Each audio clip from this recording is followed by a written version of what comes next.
Come on the lecture number 13 of module 2. In the last module we saw that load flow problems, load flow solution algorithm cannot give the solution at the notch point. So in this lecture we will see the continuation power flow method which can give you the solution at near to the notch curve as well. What is the notch curve? If you remember here, if this is a, if you draw the PV curve, this is your real power P and this is your voltage V, then this here, this is your PV curve, and the point here that is also known as a saddle node bifurcation point. Here the load flow solution will not get converged because the determinant of the load flow Jacobian becomes singular here. So we cannot get the inverse of that. Even though moreover that, this is, if you are approaching this point is called saddle node bifurcation point. Before this, here even though a load flow solution sometimes may not converge due to the ill conditioning of Jacobian, because if Jacobian becomes ill conditioned, the inverse will be not proper, and finally we cannot get the change in the voltage and the angles using the Newton-Raphson method. So this continuation power flow method is the method by which we can calculate even though this whole portion of the solution till the notch point and even all the lower point as well.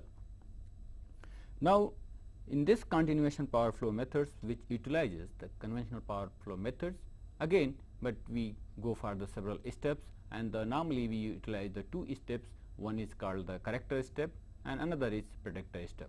Means with the predictor step, first we increase the load and then we draw at the tangent point, we linearly calculate this predictor. Let us suppose we start from here at this point, then we can have a transient here vector this up to certain load change. Here the load is changing in the tangent direction, and then this step is called your predictor step. Predictor step, and since we have moved here, then its point is not the actual solution. So our actual solution point is this, so we go for the corrector step, and similarly again the tangent point here, then here, and finally we can reach to the notch point.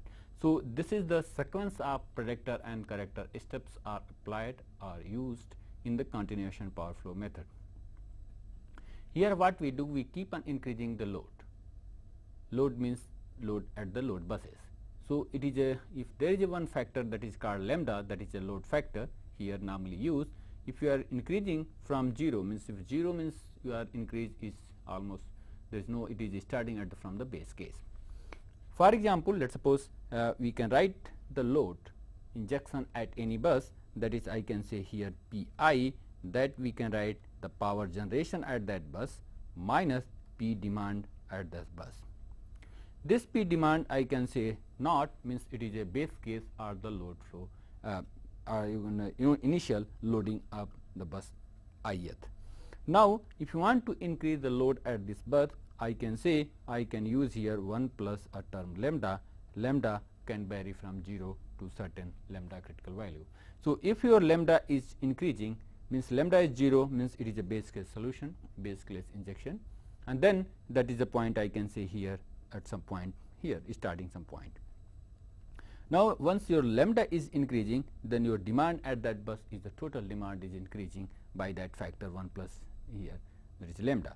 So here your P injection will be changed, and then we have to solve what will be the voltages and the angles at the various buses in the system. In this continuation power flow program, we can calculate the voltage and angle as well, and the method here we apply the predictor method first and then corrector methods. I will explain these methods later on. Now what this equation, we know that it's a P injection at any bus, that we can write in terms of voltages and the angle functions. Here I can say it is a function of your delta, that is a voltage angle, and here is the V, the voltage magnitude vectors. If you remember in the power flow equations, normally this vector at the ith, I can write here the summation of here Vi, Vj, here j is equal to 1 to Nb, or you can say N, total number of buses. Here I can write Gij cos delta Ij plus B sin delta ij. So this is, we can say, this is a function of voltages vectors and as well as the angle vectors. Here delta ij is equal to nothing but your delta I minus delta j. So this whole function we can write is a function of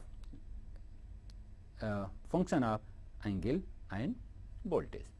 So in the total, if you include this one as well, so I can say this whole representation can be written in this form, that is of vectors.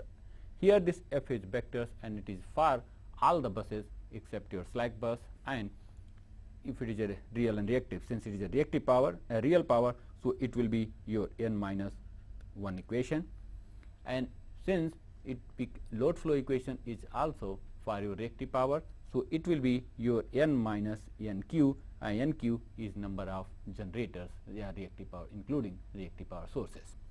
So the total number of equations here, the power flow, as you know, it is your 2n minus nq minus 1. Now you can see here we have number of variables now. Earlier the number of variables were equal to the number of equations, and we were able to calculate the values, that is unknown values, and because we had the number of equation equal to the number of unknowns. In this case we have another unknown, that is a lambda, that we don't know what will be the lambda at this point S. So right now the total number of variable is 2n minus nq, because another unknown value is used. So in this case we have the number of equations are lesser than number of unknowns. So we have to use some mechanism, we have to fix one value, and then we can go for the predictor and the corrector methods. To solve this problem, that is AF, it is nothing but your load flow equation here, including a load parameters, load factor that is changing. So to solve the problem, continuation algorithm starts from a known solution. Known solution means you have to start from the base case where lambda is 0, and uses a predictor and corrector scheme, means one predictor and one corrector to find out the subsequent solutions at the different load levels. It uses the concept of local parameterization with the lambda included in the load flow. Already we have included here lambda, you can say, you can see here, and here the number of variables are now increased by 1, and total number of variables that to be known here 2n minus nq. Now here let us see how we can derive. So the equation which I wrote here, that is the equation here, if you can differentiate, we can write in the differential form with the reference to your delta, voltage and the lambda, we can get this differential equation or this vector, means here one Jacobian here, this is a vector, and that we have the differentiation of the change in the delta, and here this is a factor, that is a differentiation of the voltage, means we are differentiating this function f with respect to voltage, then it is change in the voltage, and here with the change in the delta here we are using. So in this case you can say the change in the lambda here is one factor here, one factor here and one factor here, and these factors are calculated from the base case value.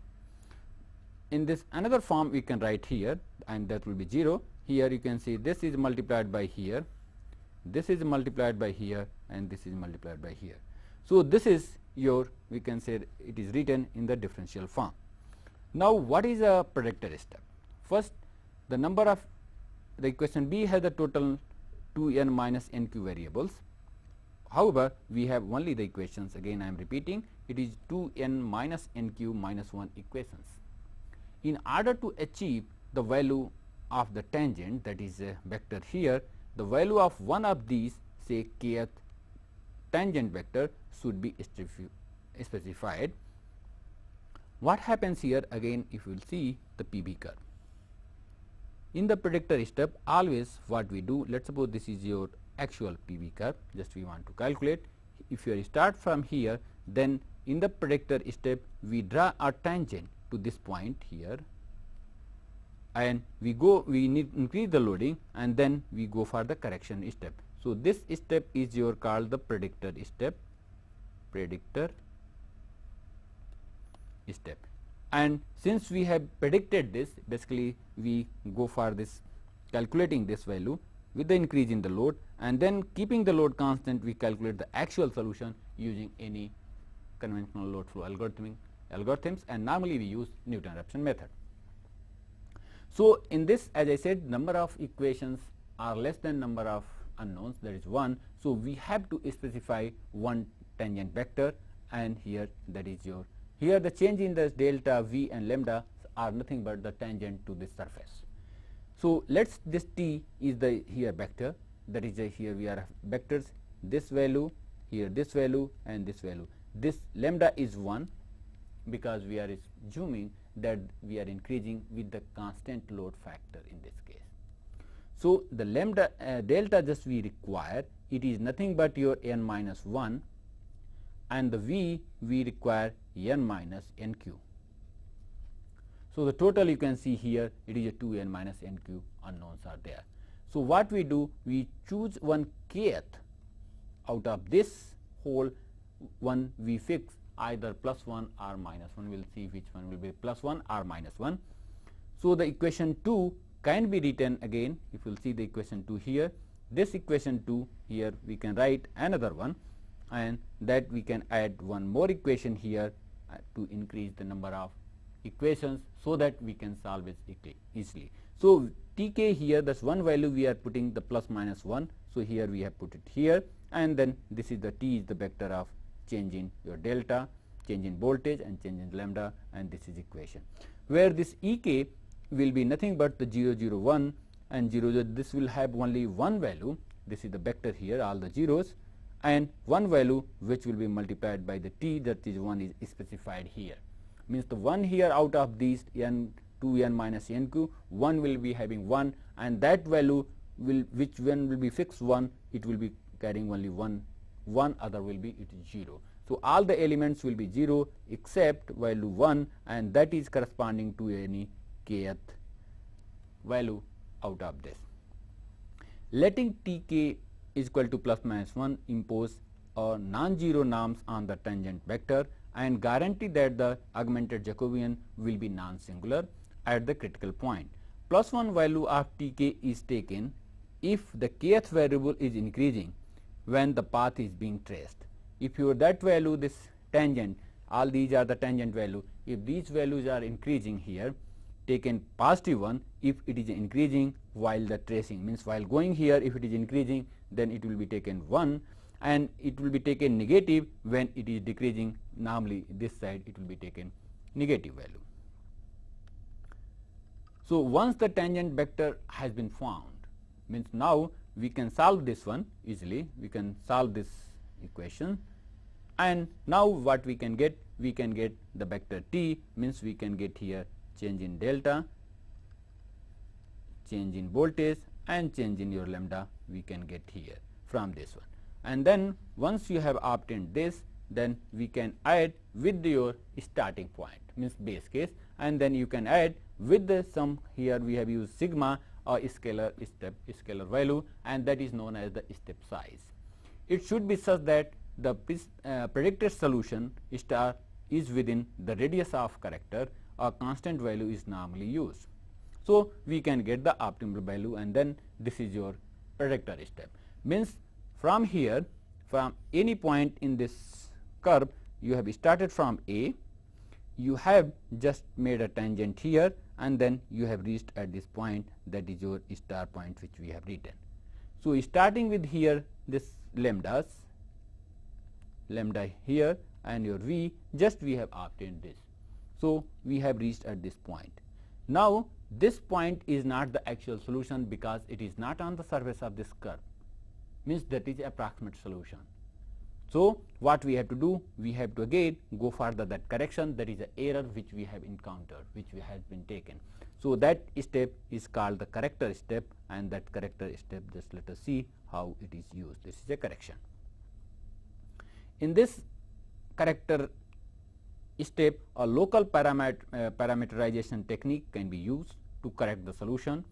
The Newton-Raphson method is used to find the corrected solution by pre-specifying the value of one of the parameter. Means one parameter we have to fix, and then we have to calculate the remaining one, and that value which we are fixing here, that is a xk. xk means any value out of these all this. This is your nothing but it is x vector. In that you are fixing 1 and then you are going. Normally this is your nothing but your load. That load you have increased, that is fixed, and the remaining we calculate this.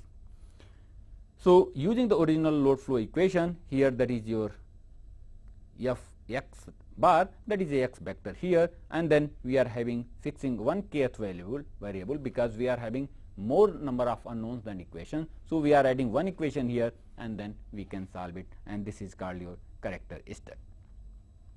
The corrected state, that is a x bar, here is a this can be obtained by solving them using the conventional Newton-Raphson methods. Xk is known as the continuation parameter. The kth x is known as the continuation parameter, which has non-zero differential change. That is a dxk should be tk, and that is should plus minus 1.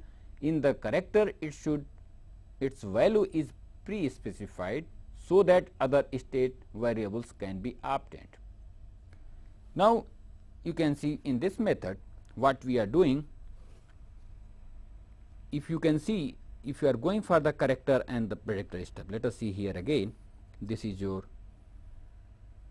that's we want this PV curve here. Here is starting from this point, and then you have taken a tangent here, and then you are correcting. Here again you have taken a tangent, you are correcting, and here again you have taken a tangent, and then you are correcting. Now you can see the point here at the D, and this is the point E.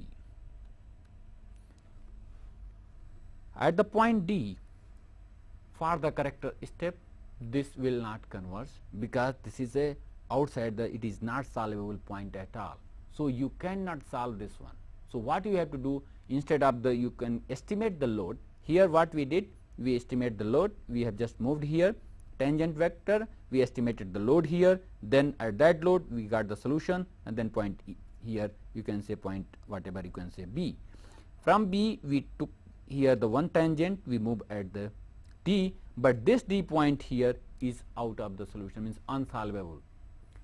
Again, the non-convergent and unsolvable both are the differentiate. There is a possibility that the non-convergent solution means method is not accurate and it is not giving the converged solution, but there is a possibility that the solution exists. But in this case you can say it is out of this, it is not cutting here for any demand. This is a unsolvable point. So what in this case, we normally fix the voltage, means we never estimate the load there. In this case, fix the voltage and then we correct this, and then we can reach this E point. So in this corrector step, normally the step is chosen in such a way that we should not go somewhere beyond, and then we can get the solution. So this method is no doubt is very slow and it is very time consuming compared to the conventional power flow method. So the slow, as you know here, every time we are moving with a small distance, tangent 1, and then we are using the predictor by solving the one load flow, then we are correcting one load flow. So keep on doing this till we are moving to the nose point. But this method will give the converged solution, no doubt in any case it will give the converged solution. So the selection of continuation parameter is very, very important. So initially lambda can be taken as the continuation parameter, but near to the critical point here at this point, what should be your continuation parameter? That parameter, this xk, or you can say tk, is the maximum of all these tangents. What is the difference? This t, what is the t1, t2, all tn? There are nothing but your change in your delta, change in your v, and change in your lambda. So here, which will have the highest value, that is taken as the continuation parameter near to the critical point, or you can say nose point.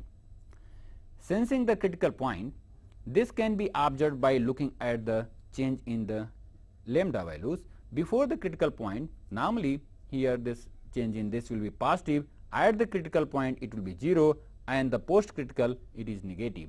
Means here during this zone, here change in the lambda, change in d lambda is always positive. Here at this point it is 0, and lower point here it will be your change in lambda, it will be negative. Now we can get other information as well from this continuation load flow method, and that is basically we can get the sensitivity information. That sensitivity information that we can get from the tangent vector, because tangent vector is change in the angle, voltage and your loading. So, continuation method can be used to identify the weakest bus in the system without any extra calculation.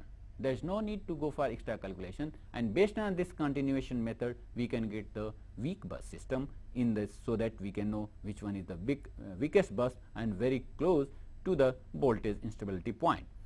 Means weakest bus is the one which is closest to the voltage instability point, since load change at all the buses may affect the voltage at a bus. An index can be used to identify the weak bus in the system. You know this here whole big system. Let us suppose the voltage here at this bus, and you are keep on increasing there the various buses in the system. If you are changing here even the load, here the voltage at this bus will affected. It may be less affected, but it will be no doubt.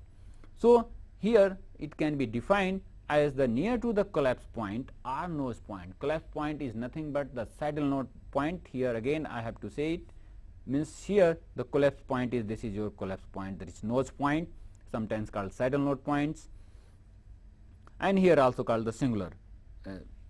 Here the Jacobian becomes non-singular.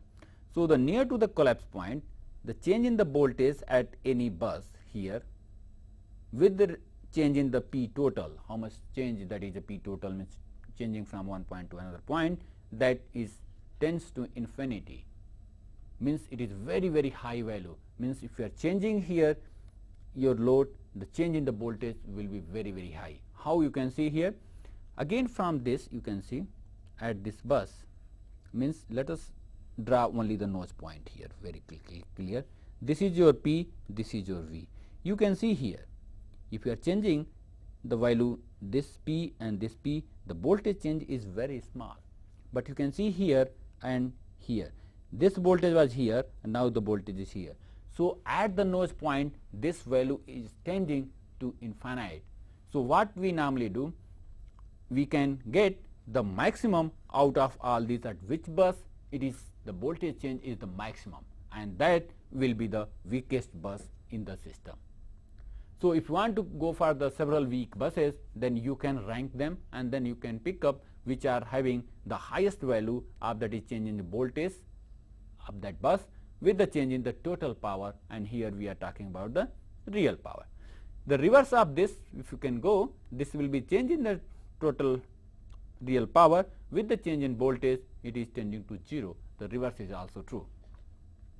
So, what we can do, it is the change in the total here, it is nothing but some factor C and change in the lambda.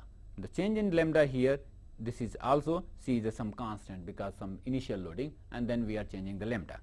So, this is also we can say change in voltage with the change in here we can say lambda, that will have the maximum value.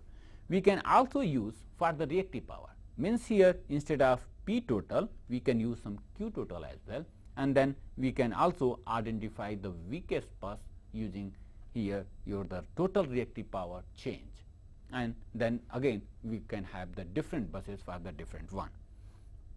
So, this sensitivity information is very used to identify the weakest bus in the system, and that weakest bus system is very close to the voltage instability point. Now, the proximity indicators to the various proximity indicators to static voltage instability. Again, the voltage instability can be classified into the two types. One is the static, another may be your dynamic voltage stability. We will come to the later about the dynamic stability, dynamic voltage instability condition. To see what are the various proximity indicators for this static voltage instability. First one is the load margin based on your PV or QV curves, and it is true only for the radial power system. Means here this is your, as I said, this P and this V, especially it is valid this one, how much margin you are having from here. Let us suppose you are loaded at this point. So, this distance is called the load margin, means point here is the nose point, this is your actual operating point, and this is your called the load margin. So we can say if you are having more load margin in the radial system, we can say your system is more stable. If you are operating very close to nose point, then you are very close to the voltage instability condition, and that is true only for the radial systems only. Similarly, we can also go for the cubic curves, and again we can see and we can analyze that how close we are with respect to the voltage instability. Another indicator is, already I have discussed that is the minimum singular value or condition number of the load flow Jacobian. Means at this here we can go for the load flow Jacobian, here we can calculate, and then based on that we can calculate the sigmas. If you remember here, sigma, that is a condition numbers, or you can say minimum singular value, and means we can calculate the Jacobian the eigenvalue, which will be having the minimum value critical, and based on that we can calculate, corresponding to that we can calculate the minimum singular value. Already I have discussed that. So this is one criteria that we can determine. Another, using the eigenvalue of the Jacobian, and especially we can use either full Jacobian, means using both real and the reactive power flow equations, means that is a full. We can use your J1 and J2 as well, means here J1, J2, J3, J4. Here this corresponding to your change in P, here change in Q, and that will be equal to your change in delta, here change in V by V. So this is called full Jacobian, but we can also use the reduced Jacobian, and that is called the QV Jacobian. Here we can use the J4. Means what we do, we assume that if there is no change in the P, we can go for the QV relation, and then that will get the reduced Jacobian corresponding to J4, and this is normally J4 minus here J2, J1 inverse, here J3, and you can get it. Another is the closeness of multiple load flow solution in terms of voltage instability proximity indicators. So VIPI, normally as power flow equations are nonlinear, and we can have the various solutions. So multiple solutions are there. Again, if we are keep on moving to the critical point, the solution becomes one, and after that we cannot have the solution at all.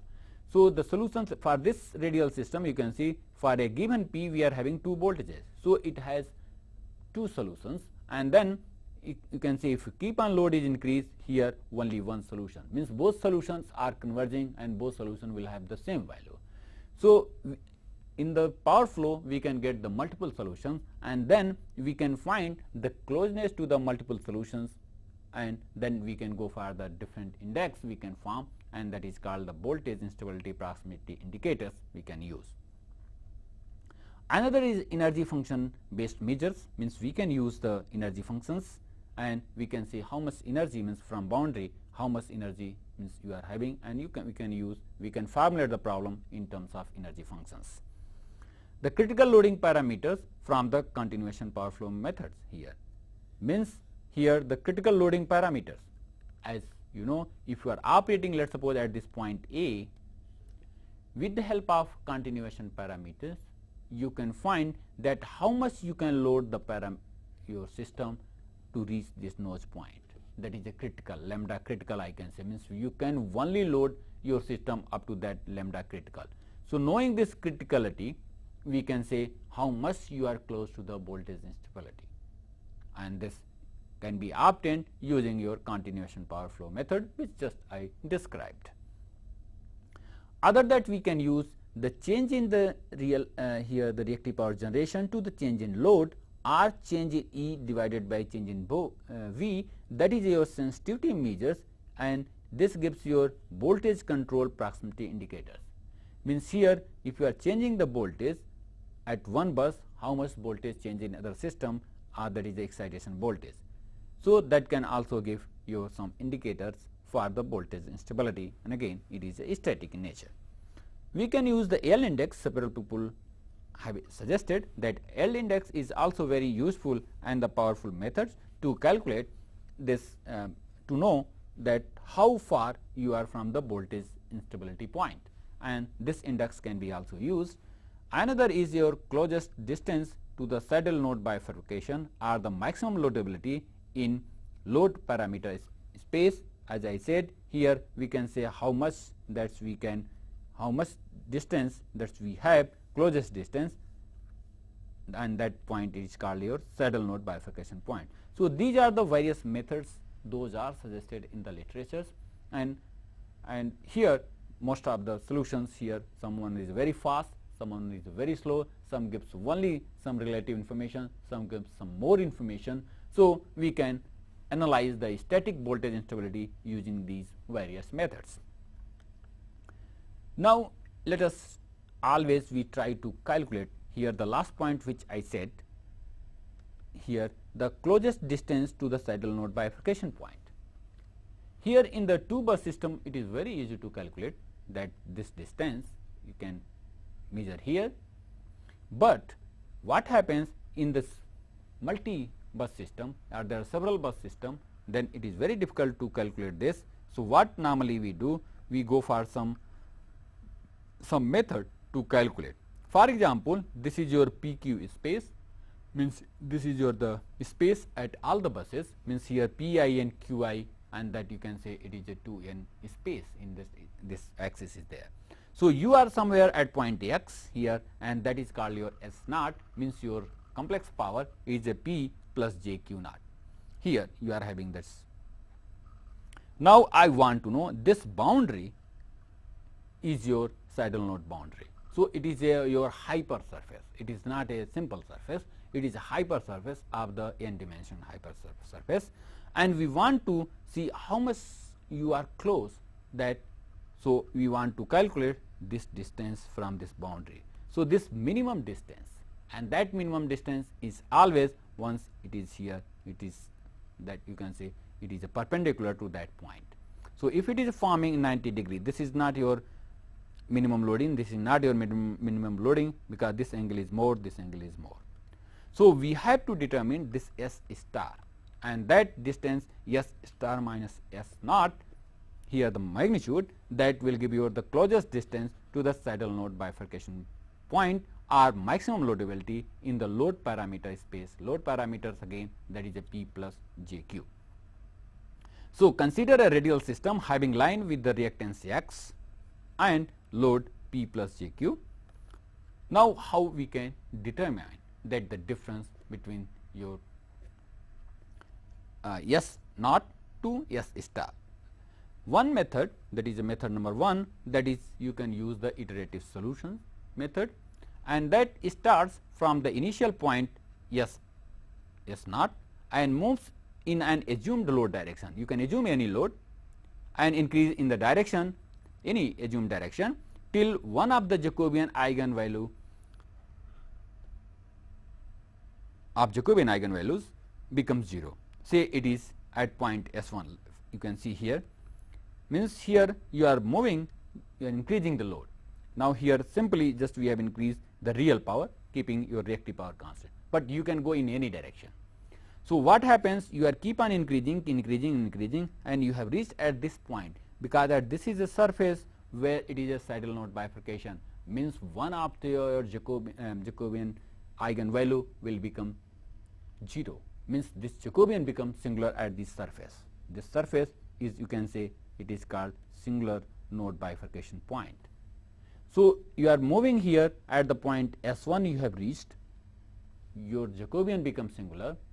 So corresponding to that eigenvalue which is 0, you can calculate your left eigenvector, that is a psi 1, corresponding to the critical eigenvalue, that is 0 in your case.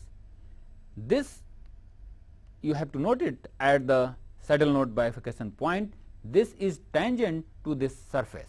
This is your surface, means this is your surface, and this value will be the tangent to this. So what you can do, just you have calculated here, and then you got the direction tangent. So now after getting this direction here, now you can again come here, and now you can move your load in that direction here. So in that case you may come to another point, let's suppose here in that direction here, and you have achieved your S2. Again, this S2 is not your optimal point, means this is not the distance here, because the minimum distance is here. We want to calculate this minimum distance. So, this point also S2 you have to calculate. Here, as you know, at this boundary your Jacobian determinant become 0, means you will have one eigenvalue 0. If we are having that one eigenvalues, then corresponding you can calculate the left eigenvector again, and let's suppose you got the psi I2. This will also give you a direction here, and that will be a tangent. So, again with this direction calculation, again you come here and then you can move to another point here, and finally you can again moving the tangent, and you have arrived S star.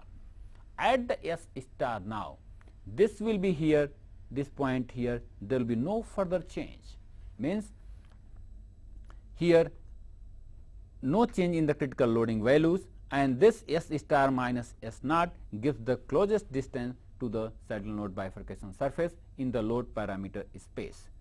So, let us see next method, that is method number 2, and which uses the optimization method. In this, what we do, we formulate the whole problem into one objective function, and that objective function is nothing but it is the Euclidean distance, that is f, and which minimizes the distance between the minimum distance it finds out, and that here you can say this distance we have to find out. So, what we starting from here, we have to move at this boundary. This boundary is again saddle node bifurcation point, and then when it gets a minimum value, then it will stop, and again subjected to the various constraints. So, here your objective function is a scalar objective function f, which is the difference between your s, that is we are going to find out what will be the value of s, minus s naught, where this your initial operating point was there. So, here it is a transpose one. So, here S is the vector, means vector on all the buses, that is a SI means S1, S2, S3 and so on so forth. So, here just we are difference, then we are multiplying with the transpose, means we are getting here a scalar value. The half is used is since one constant, optimization will not change at all if you are multiplying by any constant, only we have since here that if you are differentiating it, here this 2 will be vanishes. So, this is your objective function, means we have to minimize this function f, that is minimum of f, subject to various constants. Constants here are nothing but your power balance equations, that is here, that is your I can say f, that is a delta, and here v is equal to 0. In this case, what we are going to achieve here, this value f delta here, this is corresponding to both the real and reactive equations. So, you have the equality constants, then you have your inequality constants, means that is a limit on your various things, limits on your power generation, limits on your the voltage, limits on the tap. So, we can have the equality constants here, and we have the inequality constants, and this is your conventional optimization problem, and that can be solved by any nonlinear programming techniques. Here this problem is highly nonlinear. So, the selection of this method, although you must be knowing there are so many optimization methods are there, even though in nonlinear, but they are some are having inherent problem, and then you have to choose very, and also there is a initial guess is very important. So, initial guess we start here from S naught, and then we can find some initial guess, and then we can get the optimal solution. So, at that point, that S and B condition, here the Jacobian, the determinant here becomes 0. So, we can optimize and we can get it, and then here the solution here you will get it here S star point, and then you can calculate the distance, that is your D distance will be your S star minus S naught, and here then you can say how much loadability that you have in your system, and that gives your information about the voltage instability point. Now, come to the dynamic voltage stability analysis, and normally for that we use the bifurcation theory. The bifurcation is nothing but a qualitative change in the behavior of any dynamical system. Whenever there is a qualitative change in the behavior of the dynamical system, then that point is known as the bifurcation point. There are the two types of, we can classify the bifurcation into the two categories. One is your local bifurcation and another is your global bifurcation. Local bifurcation basically emerges out of fixed points. Fixed points are nothing but your initial equilibrium points.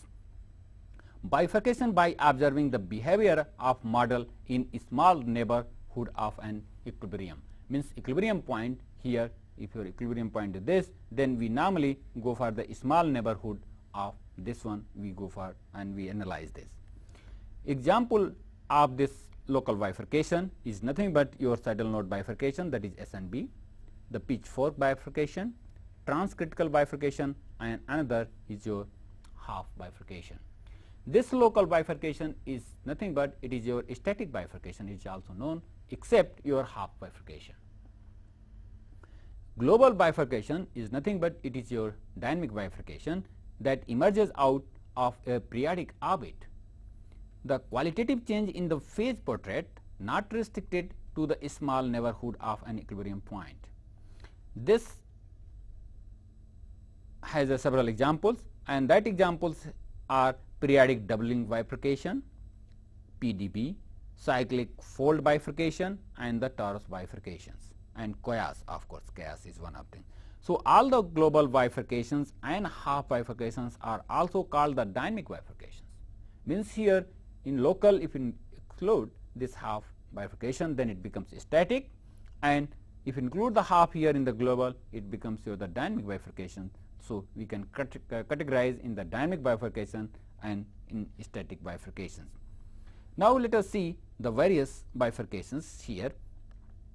First, we can see this saddle node bifurcation, that is very as already in static we discussed the saddle node point, saddle node bifurcation point, that was nothing but here you can say it is the node point here, and we were calculating. So, the in saddle node bifurcation, you can say in all the cases Jacobian with respect to the states is singular. Here you can say here your Jacobian becomes singular, here it becomes singular, here it becomes singular. So, this is the point where your Jacobian becomes singular. So, in all the cases Jacobian becomes singular. The condition for the Jacobian with respect to the parameter, means parameter, that is load or whatever you can say here mu parameter, and the Hessian differ in the each type of above bifurcation. So, this parameter value is keep on changing, but all are having the Jacobian point here. These are the bifurcation points at this point. So, in the saddle node bifurcation point that we can categorize here, you can see here this is the stable part, and it is here you can say suddenly lower portion is unstable. So, this is your stable, this is your stable, and here this is your unstable. So, it is a qualitative change. At one point you can say the system becomes stable and then suddenly it becomes unstable, then this point is called the saddle node bifurcation. Means it is a point between the two stable and unstable points in general way you can say. So, this is your saddle node bifurcation.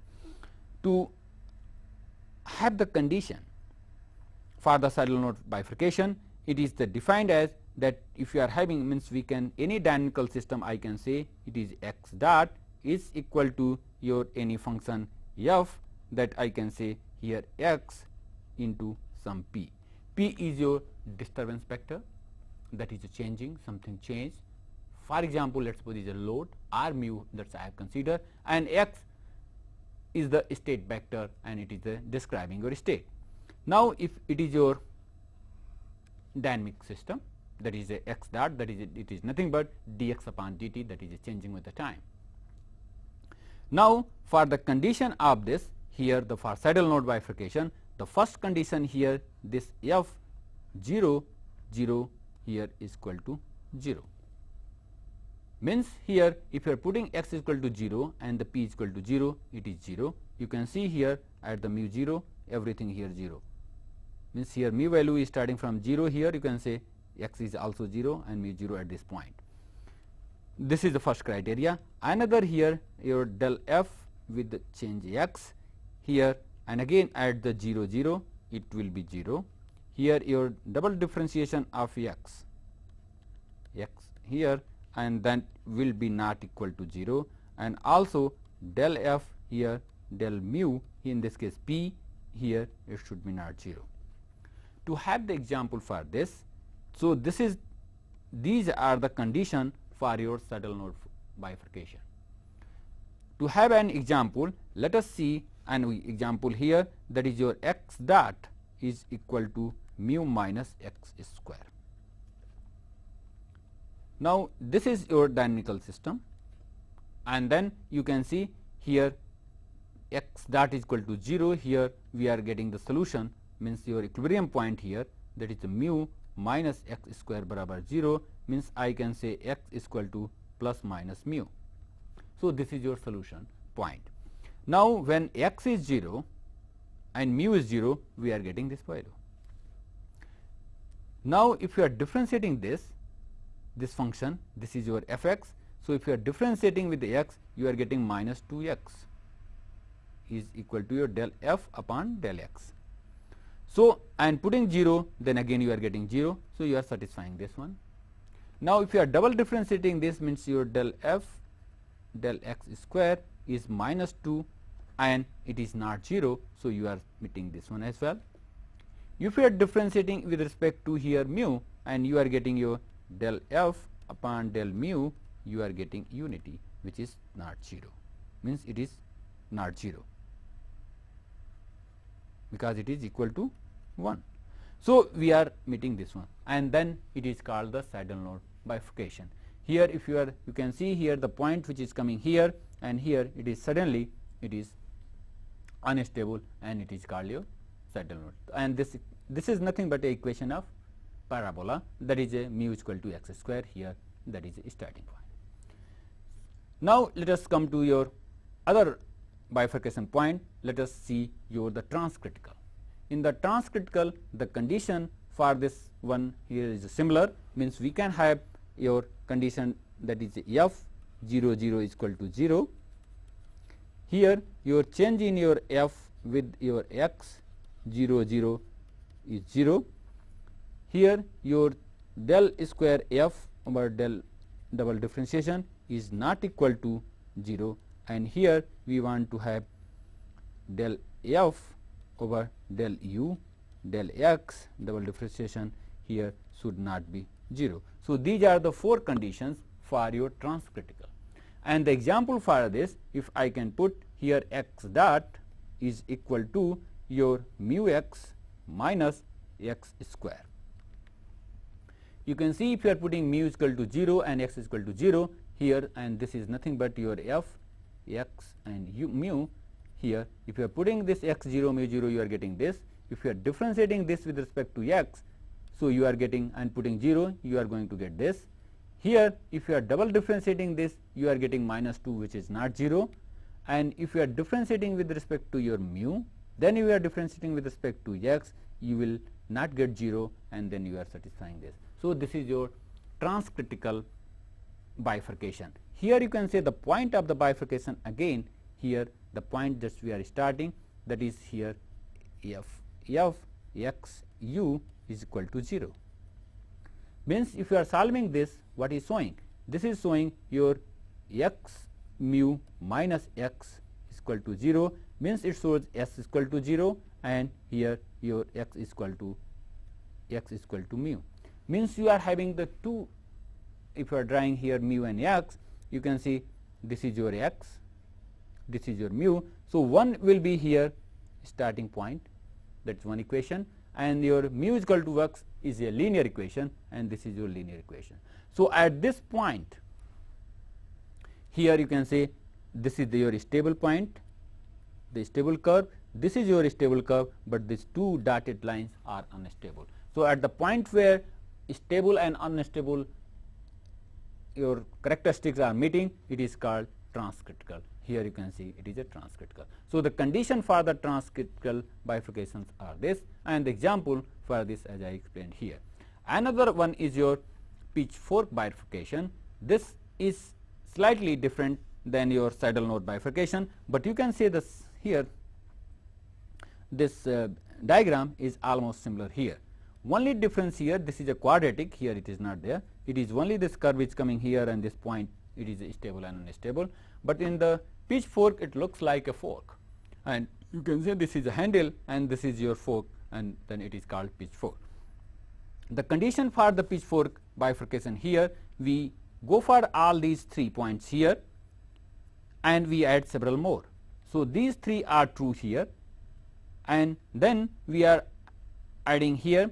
So, that is a mu f or mu u or mu x here, that is not equal to 0, means you can say transcritical plus 1 extra, and that extra here is your triple differentiation here with respect to x3. Here it should be not 0, at here at point 0 0 here it should not be 0. So, here we can see at this point an extra point is added, and then here at this point we can say this is your stable, this is your stable, this is stable, and here is one is not stable. So, this is the 4 curves, means 1, 2, 3 and 4 are combining here. Out of that, 1 is unstable and 3 are stable. In this case, 2 are stable, 2 are unstable.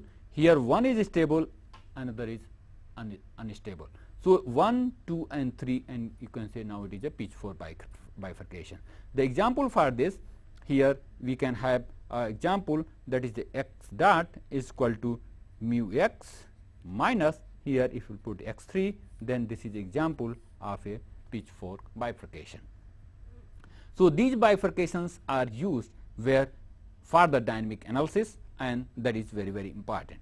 So, another dynamic bifurcation, here this is a, all 3 are the dynamic bifurcations. Another is one your, that is called Hopf bifurcation, and that comes under the local bifurcation category. So, the dynamic bifurcation, that another is Hopf bifurcation, and that is very, very useful for the getting your dynamic stability in the terms of voltage. Here I am talking. So, Hopf bifurcation takes place whenever the Jacobian has the 2 pure imaginary eigenvalues and the remaining having the non-zero real part. Again, you can see here in the saddle node point bifurcation, here I said the Jacobian here complete, here it will have the determinant is equal to 0, means one of the eigenvalue, means it is a rank dipset. So, one of the eigenvalue will be 0, but in the Hopf bifurcation, here the determinant is not 0, but the eigenvalues here, the pair of pure eigenvalue, means normally I can say the lambda I, it is nothing but your alpha I plus j, I can say beta I. So, here this will be 0. So, we can say we will have the pure, and again it will be the conjugate. Always if you are having the imaginary eigenvalues, it will be in the complex conjugate pair, means one will be the plus, another will be minus. So, here this real part of this eigenvalue is 0. So, this is not the determinant is 0, but here the real part of the 2 eigenvalues are 0, and then here we can achieve, and that is known as Hopf bifurcation point.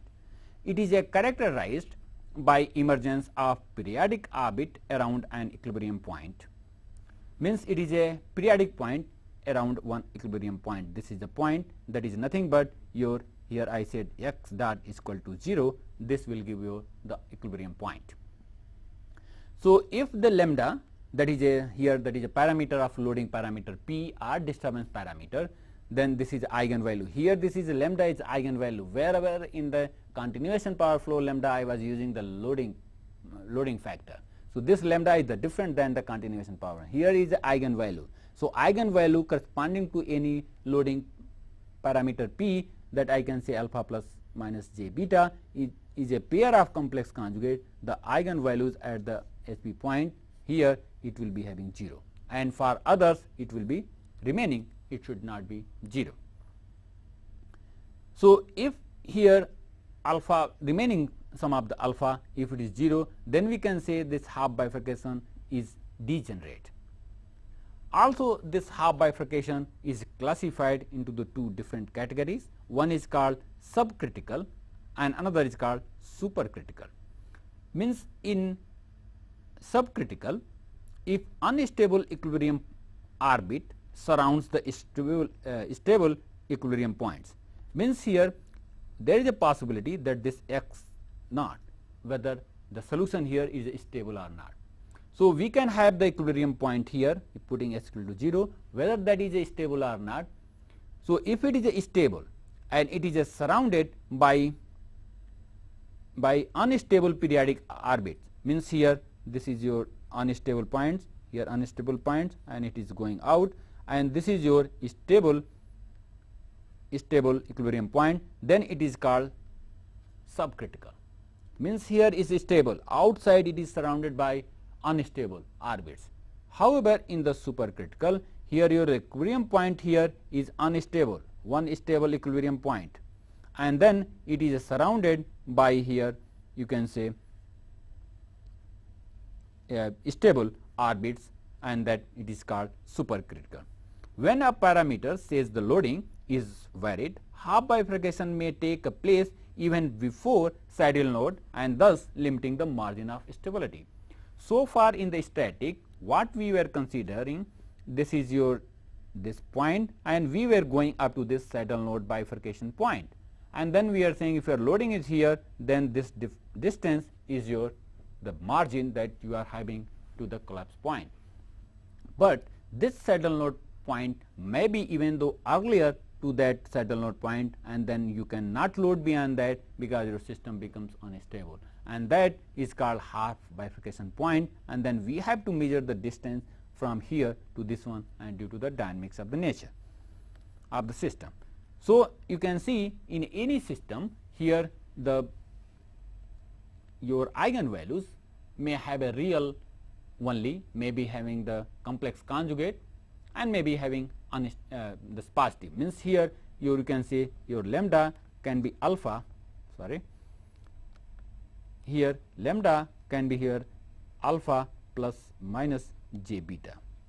There is a possibility if beta is 0, means you are having, and this value can have the negative, 0 or positive. If this alpha is positive, this zone, then it is called unstable at all.